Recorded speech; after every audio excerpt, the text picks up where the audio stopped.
नूह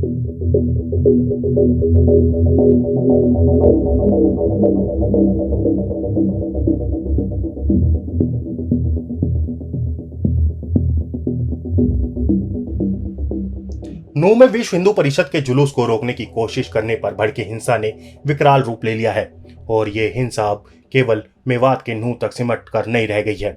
इसकी आग अब प्रदेश के अलग अलग हिस्सों में तक फैलने लगी है, जिसमें हिंसा की ताजा घटनाएं दिल्ली से सटे गुरुग्राम में देखने को मिली, जिसमें लोगों का काफी जान माल का नुकसान हुआ है। और इस हिंसा के चलते गुरुग्राम के कई प्राइवेट ऑफिस ने 4 अगस्त तक वर्क फ्रॉम होम के लिए अपने एम्प्लॉयज को कह दिया है। अभी तक दिल्ली जानकारी के मुताबिक अब तक इस हिंसा में 5 लोगों की मौत हो चुकी है। बाकी जिस हिसाब की तस्वीरें सामने निकल कर आ रही हैं, उससे यह आंकड़ा और भी बढ़ सकता है। वहीं इस हिंसा को लेकर हरियाणा के डिप्टी सीएम दुष्यंत चौटाला ने इसके लिए शोभा यात्रा निकालने वाले लोगों को जिम्मेदार ठहराया है। उन्होंने कहा कि शोभा यात्रा के संयोजकों की तरफ से लोगों की संख्या को लेकर सही जानकारी नहीं दी गई थी और साथ ही राज्य में शांति बनाए रखने के लिए भी अपील की है। करनी थी उसको पूरा टाइट कर दिया गया, क्योंकि जो आयोजक थे कल की यात्रा के, उनने भीड़ एस्टिमेशन का प्रॉपर ब्यौरा डिस्ट्रिक्ट प्रशासन को नहीं दिया। कहीं ना कहीं उसकी कमी के कारण ये दुर्घटना हुई। मैं तो आपके माध्यम से भी सबसे यही आग्रह विनती करूँगा कि अमन शांति बना कर रखें। हमारे प्रदेश में आज तक के इतिहास में ऐसी घटना नहीं हुई। जिन लोगों ने इस घटना को आगे उकसाकर बढ़ने का काम किया, उनके खिलाफ सख्त से सख्त कार्रवाई। प्री प्लान का भी कोई इनपुट मिल रहे हैं कि ऐसा प्री प्लान था इस तरह? देखिए, इनपुट्स अलग अलग तरीके के आए हैं। वहाँ पर नरेंद्र बिजारनिया जो एसपी बिहानी थे, उनको डिप्लॉय कर दिया गया। पुलिस इन्वेस्टिगेट कर रही हर पहलू को, और जैसे ही उसका निष्कर्ष आएगा वो भी आपके सामने। अभी के हालात क्या है सर? पीसफुल। मेरी सुबह भी बात हुई है, अभी भी बात हुई है। आज एट दिस मोमेंट कोई भी दुर्घटना पिछले 12 घंटों में नहीं हुई। लास्ट दुर्घटना जो हुई थी वो रात को 2 बजे गुड़गांव में हुई थी, और उसके बाद से लेकर अब तक वही छोटी घटना का हमारे पास है। केंद्र से कुछ अतिरिक्त बल मांगने के भी अतिरिक्त बल कल ही डिप्लॉय हो गए थे। 12 हमारे 16 बल अलग अलग फोर्सेस के, आईटीबीपी के, सीआरपी के और बीएसएफ के डिप्लॉय हो गए। तो मुझे लगता है सफिशिएंट सिक्योरिटी अरेंजमेंट्स है। सर, एक सवाल ये है कि मामन खान हो या फिर मोनू मन है सर, इन्हीं दोनों के ऊपर ये लग रहा है कि इन दोनों ने भीड़ को बदलाने की कोशिश की, जिसके बाद ये हिंसा। देखिए, जिसने भी किया है और जो भी इस पूरे घटनाक्रम के अंदर इन्वॉल्व है, उनके खिलाफ सख्त कार्रवाई करी जाएगी, चाहे वो किसी भी पार्टी से जुड़ा व्यक्ति हो या किसी भी सामाजिक संस्था से जुड़ा व्यक्ति हो। जिसने एग्रीगेट किया है और डिजिटली उसका एविडेंस मिलता है तो जरूर उसकी। विपक्ष वाले सर लगातार सवाल कर रहे, उठाओ सुरजेवाला हुआ, वो पूरे मामले में सरकार पर आरोप बढ़ रहे हैं। कि मैं ये बोलता हूँ कि ऐसा घटनाक्रम आज तक हरियाणा के इतिहास में नहीं हुआ। जिन लोगों ने भी इसको एग्रीगेट किया है, चाहे वो किसी पॉलिटिकल पार्टी से भी संबंधित हो, उन सबके खिलाफ सख्त से सख्त। सर, एक सवाल, कुछ लोग कि मेवात का जो इतिहास रहा है, ये इतिहास हमेशा प्रो इंडिपेंडेंस हो, प्री इंडिपेंडेंस हो या पोस्ट इंडिपेंडेंस हो, हमेशा इस देश की अखंडता और एकता के साथ।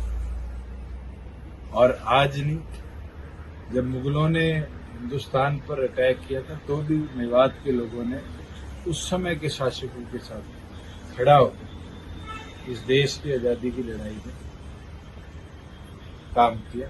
और पोस्ट इंडिपेंडेंस भी जब देश भर से पलायन चल रहा था, तो महात्मा गांधी जी के आग्रह पे सब लोगों ने रुककर इस देश को और मजबूती से कैसे लड़ाया जाए योगदान दिया है। जिस व्यक्ति की अगर सोच इस तरह की है तो उस सोच का कुछ नहीं किया जा सकता।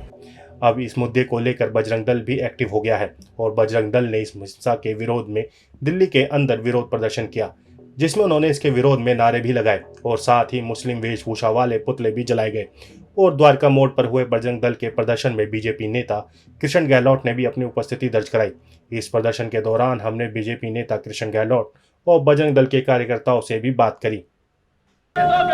देखो, जिस प्रकार से देश में एक जिहादी लोग असामाजिकता फैलाकर जिस प्रकार का माहौल बना रहे हैं। हमारी यात्रा उस दिन शांतिपूर्वक निकल रही थी, हिंदू कभी किसी को छेड़ता नहीं है। आज उसी के विरोध में हमने ये उन दोषियों को, दंगाइयों को सजा मिले, उनको जल्द से जल्द पकड़ा जाए, उसी के विरोध में हमने आज ये प्रदर्शन रखा है। बजरंग दल के द्वारा आज ये प्रदर्शन रखा गया है। तो भारतीय जनता पार्टी के यहाँ का स्थानीय नेता होने के नाते मैं भी इसमें भाग लेने के लिए आया हूँ। हरियाणा सरकार को अंदेशा नहीं था इस बात का कि इस प्रकार से भी हो सकता है, क्योंकि पहले भी यात्राएं निकलती रही हैं और जिस प्रकार से उन लोगों ने तैयारी कर रखी थी, तो हरियाणा सरकार से भी वैसे तो आश्वासन मिला है कि जल्द से जल्द पकड़ा जाए और कल FIR भी हुई है। तो उसी हरियाणा सरकार तो इन दंगाइयों को पकड़ने का प्रयास कर रही है। देखो, सोशल मीडिया पर देश विरोधी चीजें चलाना गलत है और उनको जिसने भी ये चलाया उनको पकड़ा जाना चाहिए। और पूरी इस बात से लगता है पूरी योजना थी उनकी, योजना के तहत ये अचानक नहीं हुआ, ये पूरे एक प्रकार से पूरी इंजीनियरिंग करके, पूरा प्लान करके उन्होंने ऐसा किया है। तो मैं यही अपील करूंगा सरकार से और पुलिस से कि जल्द से जल्द उनको पकड़ा जाए, दोषियों को, दंगाइयों को पकड़ा जाए। देखिए, प्रदर्शन इसलिए है कि अभी जो जिहादी, ये हलाला की पैदाइश जो कीड़े हैं, जो 1712 से लेकर 2023 तक इनकी कोई मानसिकता चेंज नहीं हुई है, तब भी ये धोखे से छिप के हिंदुओं के मंदिरों पर, मठ मंदिरों पर और बूढ़ बुजुर्गों और औरतों पे करते थे। आज उसी प्रकार से नूह मेवात में ये अपने कार्यक्रम को दोहराए हैं, ये अपने जिहादीपन को दिखाए हैं। उसके विरोध में यहाँ पे हमने प्रदर्शन किया है, जो शांतिपूर्ण प्रदर्शन है। लेकिन अगर ये सरकार, ये गृह मंत्रालय और पुलिस इस बात पर संज्ञान नहीं लेती है, उन पर कड़ी से कड़ी कार्रवाई नहीं करती है, तो आने वाले समय में यह प्रदर्शन और उग्र हो सकता है। और आगे हम कोशिश करेंगे कि सारे बजरंग दल के कार्यकर्ता वहां मंदिर पर जलाभिषेक करने के लिए जाएंगे, अगर इसमें प्रशासन ध्यान नहीं दिया तो। देखिए, हमें सरकार से कोई मतलब नहीं है। सरकार बीजेपी के हिंदू को करते तो क्या हो जाते। हमें ये तो हिंदुओं को जगाने वाली बात है, जो हिंदू भाईचारा निभाते हैं उनको बताने की बात है कि वो जाने समझे। 712-800 साल गुलामी के बाद भी आज जो लुटेरे थे, आक्रांत थे, आज हम उनसे भाईचारे का देख रहे हैं। इनके घर में बकरियां, इनकी बहन बेटियां सुरक्षित नहीं रही इनसे, तो हमारा समाज, हमारी बहन बेटियां कैसे सुरक्षित रहेंगी। ये जिहादी मानसिकता से है और 712 से लेकर आज तक चेंज नहीं हुए। तो इनका पूर्णतः बहिष्कार करना हो, चाहे आर्थिक बहिष्कार हो, चाहे सामाजिक बहिष्कार हो, चाहे जिस तरह से, इनका सर्वदा बहिष्कार होना चाहिए और इनका प्रतिकार और विरोध होना चाहिए हर स्तर पे। और हमेशा ईद का जवाब ये चाहते हैं कि जो हिंदू, जो अपना देश समझते हैं, वो चाहते हैं उग्र हो, तो उनको चेतावनी भरे लहजे में कहना चाहता हूँ, अगर 3% हिंदू भी जाग गया तो इनको सर छिपाना मुश्किल हो जाएगा। पाकिस्तान, बांग्लादेश, अफगानिस्तान कहीं बच नहीं पाएंगे ये। तो हमें छेड़े ना, जो जैसे ये कहना चाहता। और सरकार तो सबका विकास, सबका साथ, सबका करना चाहती है, लेकिन देख ले क्या हो रहा है, कैसे चिन्हित करके किया जा रहा है कार्य। हिंदुओं के लिए जो एक तो जिनके अंदर सेकुलरिज्म का कीड़ा है, और उन हिंदुओं के लिए जो बड़े जातिवादी है। जब कल मारे जा रहे थे मेवात में, नूह में, तो ठाकुर, ब्राह्मण, क्षत्रिय देख देख के मारे जा रहे थे क्या? या दलित है, या पिछड़ा है, या अति पिछड़ा देख के नहीं मारे जा रहे थे। सभी हिंदुओं का अंजाम यही होगा।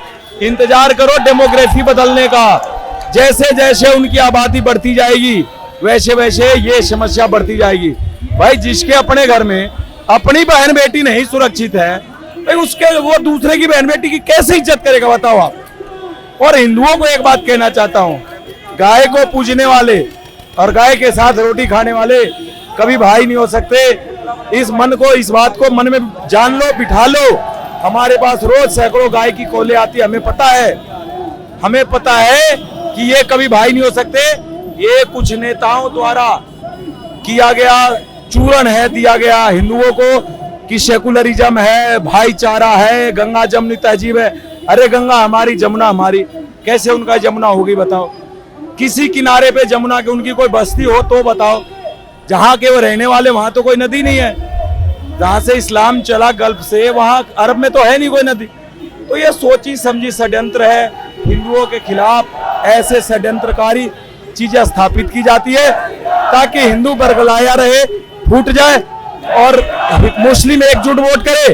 हिंदू जाति के नाम पे, सेकुलरिज्म के नाम पे कुछ बट के हमारे को वोट कर दे और हम सत्ता में आ जाए। प्रशासन की तरफ से हिंसा को रोकने के लिए सोमवार आधी रात को नूंह में 48 घंटे का कर्फ्यू लगाया गया था। साथ ही इंटरनेट और SMS सेवाओं को निलंबित कर दिया गया था। मंगलवार तक गुरुग्राम के विभिन्न हिस्सों से दुकानों पर हमले और आगजनी की घटनाएं सामने आई। गुरुग्राम प्रशासन ने अगले आदेश तक सोना, मानेसर और पटौदी में इंटरनेट सेवाओं को निलंबित कर दिया है। नूंह हिंसा का असर फरीदाबाद में भी देखने को मिला। यहाँ की चौधरी चरण सिंह यूनिवर्सिटी जिंद ने आज होने वाली B.Ed की परीक्षाएं रद्द कर दी। कॉलेज की ओर से फोन कर कैंडिडेट्स को सूचना दी गई। ऐसे में कैंडिडेट्स को आधे रास्ते से घर लौटना पड़ा। आप इस खबर के बारे में क्या सोचते हैं, हमें कमेंट सेक्शन में बताएं। साथ ही ब्रह्मास्त्र न्यूज़ को सब्सक्राइब और शेयर भी ज़रूर करें।